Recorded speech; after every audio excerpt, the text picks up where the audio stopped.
Hi, my name is Stu and welcome to my Going Used EV series. Currently the market is full of wonderful used EVs, and in this series I'll be reviewing as many as I possibly can to give you an insight of what it's like to live with a used electric vehicle. I shall be testing to see how good it is to drive, the comfort, the storage including the important measurements, and range testing the vehicles to see what the degradation is like on the battery. In this episode we discuss the Hyundai IONIQ5, a little bit about the IONIQ5. Inspired by the Hyundai Pony, the IONIQ5 was introduced to the world in February 2021 and made its UK debut later that year in October, offering two battery versions, a 58 kWh and a 72 kWh battery with an upgrade to 77.4 kWh later on. Both battery sizes were offered in both all-wheel drive and rear-wheel drive. The polarising retro character definitely got many people excited, especially me included. But what about this version? In this video we have the 2021 IONIQ5 rear-wheel drive long range with a 72.6 kWh battery. It has a 218 PS motor and will do 0 to 62 miles per hour in 7.4 seconds. The WLTP suggests a range of 301 miles, however the actual range depends on a few factors like your driving style, the climate, weather, terrain and elevation. If you want to check out my 70 miles per hour motorway range test, you can get a good idea of what kind of range you're looking at for this vehicle. But before I go into more detail, let's remember in the current market, at the time of this video being published, you can pick up an IONIQ5 for around £24,000 with the same spec and mileage as the vehicle in this video. Brand new, this car was a little over £45,000. The IONIQ5 also comes with a host of features which were relatively new when this vehicle was released. This includes its 800 volt architecture, meaning it can charge faster and faster for longer than most EVs, and depending on the ultra high power charger, it can charge from 10 to 80% in just 18 minutes. The car also comes with V2L, which is vehicle to load, where you can utilise the car's battery to power other devices on a 3-pin 230 volt plug. But let's have a good look at this car. Let's see what a used vehicle looks like, and we'll do that now. This version has the matte paint, and as you can see it's holding up really well. The plastic fascias are also looking really good, as are the alloys and also the buttons and handles. On the inside of the car it gets more impressive, with space, comfort and tech. The front seats can be tilted right back into a nearly flat position, and there's a recline on the rear seats too. These seats are incredibly comfortable and there's an abundance of space, making driving and travelling incredibly comfortable. There is tons of storage on this car and you will be able to take all your essentials. There are some hard wearing surfaces in the usual contact spots, and as you can see the car does display some scuffs from wear, but nothing you wouldn't see in any other car. In terms of the fabric seats, these are holding up really well. But as you can see, some stress lines on the outside of the bolster supports on the front seats. On the subject of storage, let's head to the boot. Behind the sloping rear is 527 litres of space. You can extend this further by removing the false floor. This is a great place for your charging cables and adapters, but I prefer to use the front boot as it's always out of the way and accessible.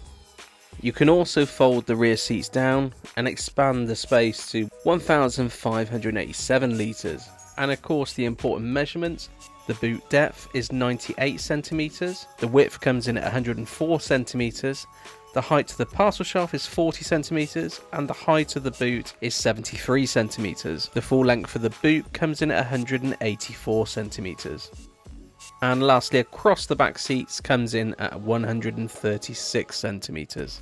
Now before we take this car out on the road, let's just have a quick look at the driver's display and the multimedia system.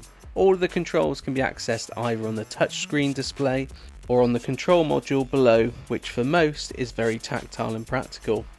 There's also a volume switch, which is really handy. The car comes with built-in satellite navigation, which is very intuitive and offers great navigation and integration for finding chargers as you're on the move, which is great touch for Hyundai.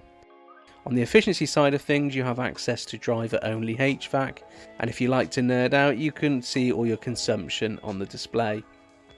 The IONIQ5 also incorporates wired Android Auto and Apple CarPlay, which takes seconds to connect. Behind the steering wheel you have all of your usual suspects to aid you on your travels. There's different driving modes which can be accessed on the button on the steering wheel. And one of the IONIQ5's trump cards is the adjustable regen, which starts with no regen all the way up to I-pedal setting, which is full regen, and one pedal driving. The automatic transmission is simple and easy to use, just to the right of the steering wheel, with 3 gears on offer and your parking brake. And it's fair to say all of these knobs and buttons and switches are just like new. Now we're in the hot seat, let's get on the road. Even with 2 years and 17,000 miles under its belt, the car rides incredibly well, and there's plenty of poke if you need to put your foot down. Comfort wise, it really holds the road, and it soaks up the bumps. There's plenty of space in the cabin for your feet, which is great if you need to stretch. And of course there is the adaptive cruise with lane centering and traffic assist, which is great for keeping in the centre of the lane and will adapt to the speeds of the traffic ahead of you. I've driven this car around for 2 weeks, including 2 220-mile trips to London, the daily commute and a couple of grocery shopping trips. For the longer trips we have 4 adults in the vehicle, and the second my daughters when they went to a gig in London. One thing everyone's pointed out is just how comfortable and spacious the cabin is, and that's definitely a winner. And lastly, let's have a look at the charging on the IONIQ5. The onboard AC charger on this vehicle will allow you to charge up to 11 kilowatts, and if you go to a DC ultra fast charger, as long as it's capable of the speed, you can charge up as high as 233 kilowatts. Of course, that is dependent on charger and also the temperature of the battery and how full the battery is. So what is my final thoughts on the Hyundai IONIQ5? Well, since spending some time with it and some other vehicles to make a comparison, I really recommend this car. It's great to drive, it's great to look at, it's a bit of a timepiece. I don't think it's ever going to get old because of its retro characteristics. It's perfect for families, it's got plenty of boot space, lots of cabin space, and of course for those families with power hungry teenagers and young children, we've got lots of USB and 3-pin socket outlets in the vehicle too. The technology on board is really well integrated, it's not too challenging, I think most people actually find it relatively easy to use. And certainly keeping a few tactile buttons in the cabin really makes a difference too. And lastly, of course, the cherry on the cake here is Hyundai's warranty, which is a 5-year unlimited mileage warranty. And they also offer an 8-year 100,000 mile warranty on the battery, which means even picking up one of these cars second hand, you are definitely covered for a few years. So there we have the review. Thanks for tuning in. I hope you enjoyed this video. There's more of these to come. If this is the kind of content for you, a like and a sub to the channel will of course be most grateful. Thanks again for tuning in, and I'll see you in the next one.